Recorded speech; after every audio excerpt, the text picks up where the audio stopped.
This toothpick has been on display in the museum for 20 years. Everyone thought it was just a regular toothpick. But the man looked at it with excitement. Finally found you, my treasure. The man then broke the glass and took out his beloved toothpick. But the next moment the alarm echoed throughout the museum. In less than 2 seconds, the man was surrounded by 3 layers of guards. Drop the toothpick. You're completely surrounded. The man calmly looked at the guards before him. No. With that he lightly waved the toothpick. Next second the entire museum started to shake. Hundreds of guards fell instantly. Afterward the man looked at the toothpick and smiled. It's good to use my own things. 20 years ago a catastrophe struck the planet. Monsters called calamities began devouring humans without restraint. Humanity was powerless against them. The UN decided to sacrifice 8 billion lives by using nuclear weapons to combat these monsters. But to the calamities it was just a firework display. They continued their rampage, mocking and destroying cities. Just when all humanity had fallen into endless despair, 12 beings calling themselves divine saints appeared. They chose 12 humans, and granted them immense power, hoping they'd stop the disaster. But even these 12 saints were no match for the calamities. At that moment, a 13th saint appeared. He wasn't chosen by the divine, yet he possessed power greater than the other 12. Li Jian's appearance signaled the human counterattack. Under his lead, the 12 saints fought, reaching the calamity's stronghold, the Demon Tower. But these so-called saints were far from saintly.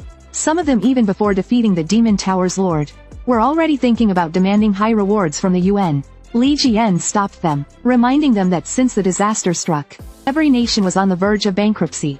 This move earned him the disdain of some saints. Seeing their selfish attitudes, Li Jian just wanted to complete the mission and leave. Soon they reached the top of the Demon Tower, and there they saw the final boss, the Red Eye. Standing at its feet was enough to.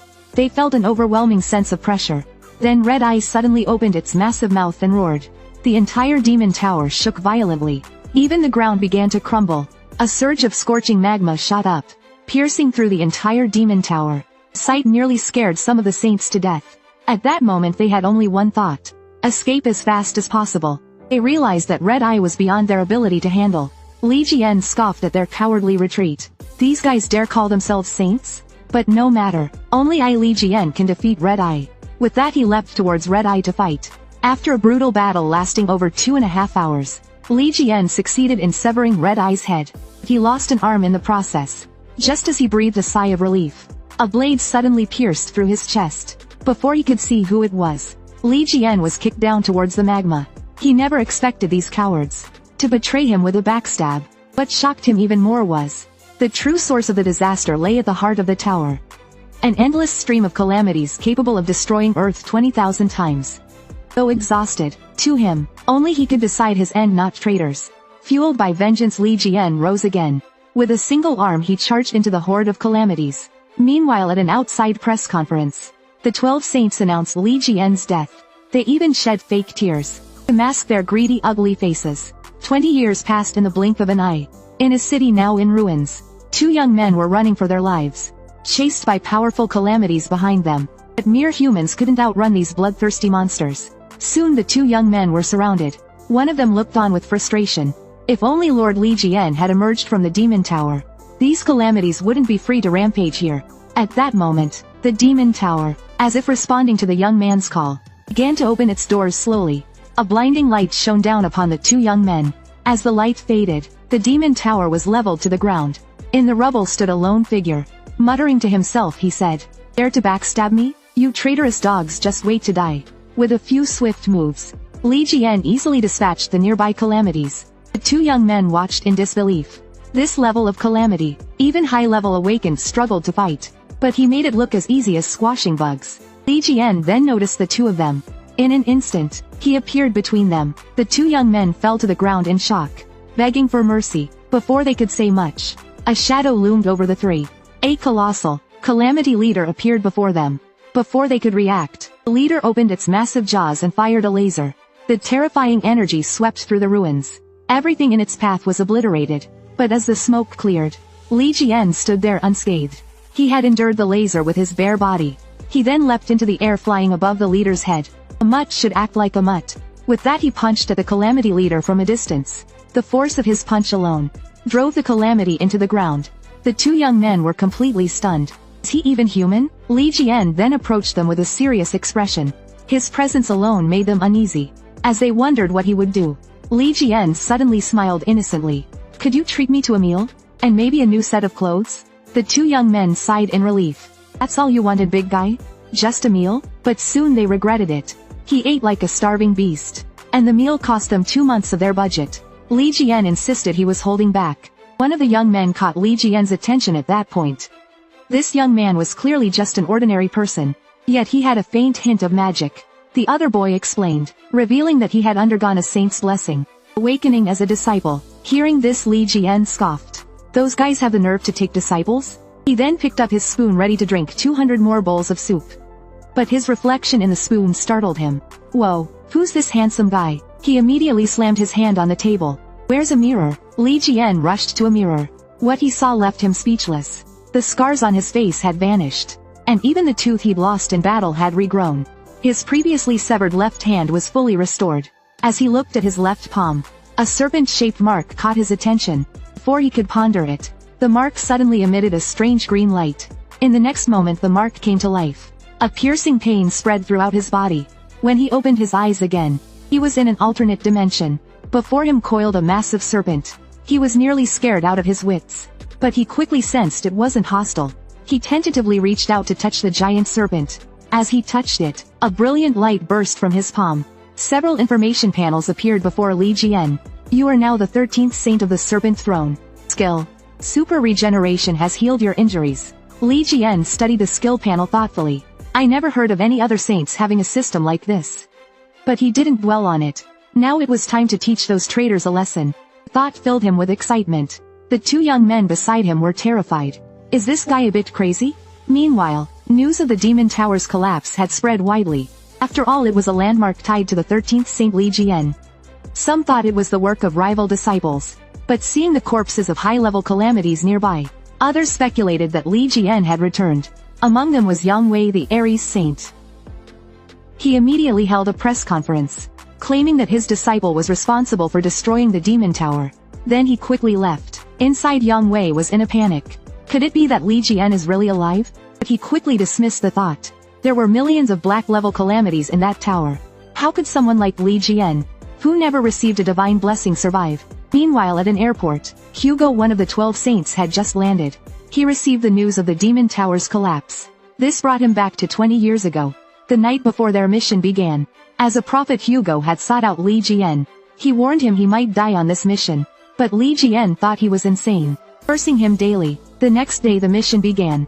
Li Jian tasked him with guarding the exit. After eliminating escaping calamities, Hugo entered the tower. The other 11 saints only returned with Red Eye's head. As he predicted, Li Jian was left behind forever. After that incident, the 12 saints shared the glory of the mission. They became supreme heroes with unmatched power. Hugo had wanted many times to return to the Demon Tower to find Li Jian. The other saints always opposed him. Under public pressure, he eventually gave up. More than 20 years had passed. Even if Li Jian was powerful, he couldn't still be alive. As he was lost in thought, Prime Minister called him. Hearing him bring up the tower's collapse again, Hugo felt a headache coming on. He assured him that Li Jian was indeed dead. But the Prime Minister's next words left him stunned. Li Jian's private line just rang. Hearing this, Hugo froze in shock. How could this be? He looked down at his own phone. Could it be that the calls coming in were from? Hugo checked his phone. There were over 30 missed calls. And a voice message waiting to be played. When he played it, Li Jian's cold voice came through. "Oscar, I'll find you and end you. Good luck." Hearing that familiar voice, Hugo knew Li Jian had truly returned. Meanwhile, on the other side, Li Jian looked at his phone with a sly smile. Otis has grown bold, daring to ignore my calls. He then curiously examined the device called a phone. He hadn't realized that in these 20 years, the world had changed so drastically. So he asked the two young men, "Can this phone show news about Li Jian?" With their careful guidance, news about Li Jian flooded the screen. Seeing the uninformed keyboard warrior's comments, Li Jian was instantly furious. Those cowardly runaways actually dared claim they defeated Red Eye. But he quickly calmed his anger. After all, he would reclaim what was his. Then a piece of news caught his eye. It was about his will. According to his original wishes, his estate would be donated to orphanages and foundations. But when he opened the article, Li Jian immediately crushed the phone in anger.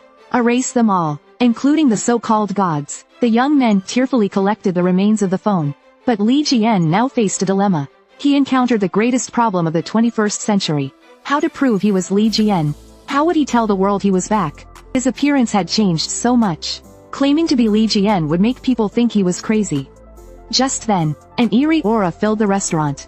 At the same time his system notified him. Someone is watching you. Li Jian stepped outside the restaurant. Outside he saw countless Ares subordinate gods.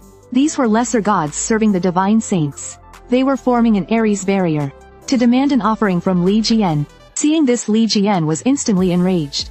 These bootlicking pests dare to challenge me? As he prepared to attack, he overheard someone talking about him.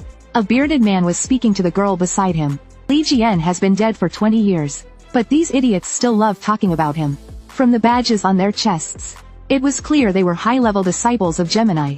The young man quickly urged Li Jian to step aside, to avoid any conflict with them. But Li Jian stood like a tree, blocking their path. The bearded man sneered. What are you looking at? Move aside already. He even blew a puff of air in Li Jian's face. What, not happy? If you're mad then hit me. Seeing that Li Jian didn't react, the two walked past him arrogantly. Only weaklings would admire a saint as weak as Li Jian. The young man approached Li Jian, enduring his wise big guy. They're high-level disciples above Class A. But in the next second Li Jian shouted at the two. Hey you two cockroaches, care to repeat that? The bearded man stepped up to Li Jian. You're just an ordinary person without magic. Go on, say it again. But Li Jian responded with a flick to his forehead. Flick sent the bearded man flying hundreds of meters. The woman quickly attempted to sneak up on Li Jian, but she was also flicked aside by him. Li Jian then walked up to the bearded man, snatching the pendant from his neck. To his surprise, it was a sacred relic. But aren't these only given to saints? The young man quickly explained.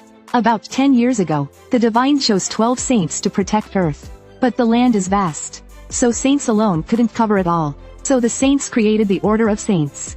Humans who awakened with saintly power are called disciples. These disciples are ranked by strength, from SSS class to C class. And the divine gains power from their faith. So they grant sacred relics to chosen disciples. Hearing this, Li Jian clenched his fists. It seems the world has changed more than I expected. Just then, the Ares subordinate gods surrounded him again. These greedy gods loved the sight of blood. They wanted Li Jian to finish off the man and woman, and would reward him with riches.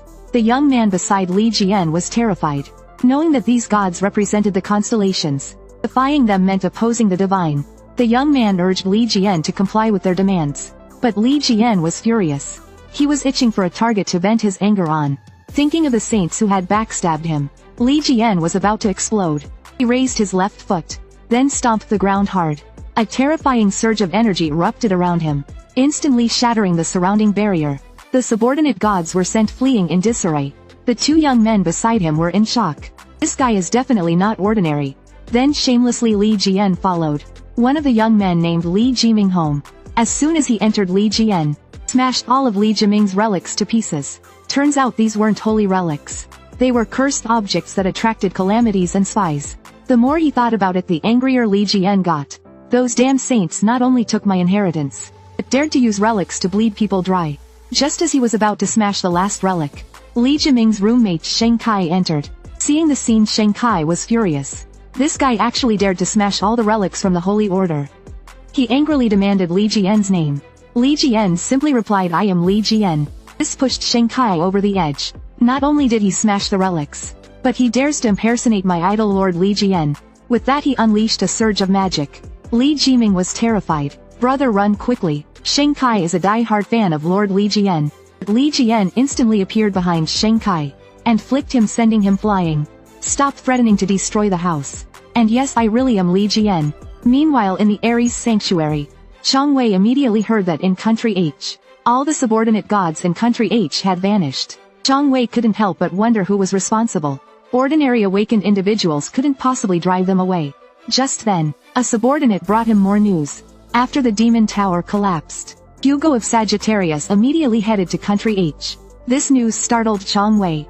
Hugo and Li Jian were once close friends. This unusual behavior, could it mean Li Jian was truly alive? Chang Wei immediately ordered his private jet prepared. He decided to go to Country H and find out himself.